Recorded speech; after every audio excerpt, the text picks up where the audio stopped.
Oy, si Jo! O, Ande! Parang hangus na hangus ka. Para kang hinahabol sa 1,000 multo.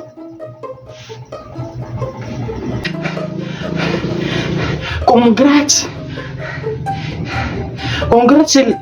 Congratulations nga pala. Congrats sa ano? Eh, balita ko, mag-aartista ka na daw. Oo, maliit na bagay. Hindi pa naman ako sikat. Anyway, thank you ha.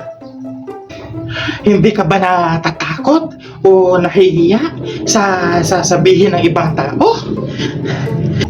Hindi. Bakit naman ako matatakot o mahihiya? Marami na kasi ako naririnig tungkol sa iyo. Ano ba mga nasagap mo na bali-balita dyan sa tabi-tabi? Na parang baliw ka na daw. Na hindi ka naman daw marunong mag-artista. Wala ka naman daw kinikita dyan sa pag-aartista mo.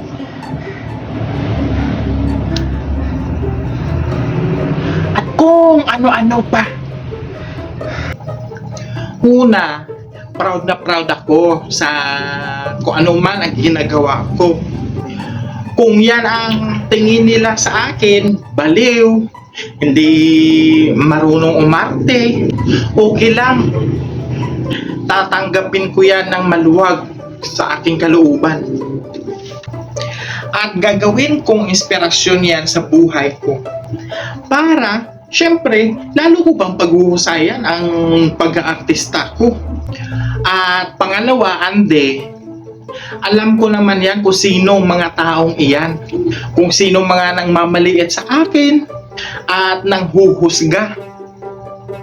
Una na yan dyan, ang kapamilya ko. Sunod dyan yung mga kaibigan ko, yung mga malalapit kong kaibigan. Na instead sila yung susuporta sa iyo, pero sila pa yung babagsak sa iyo.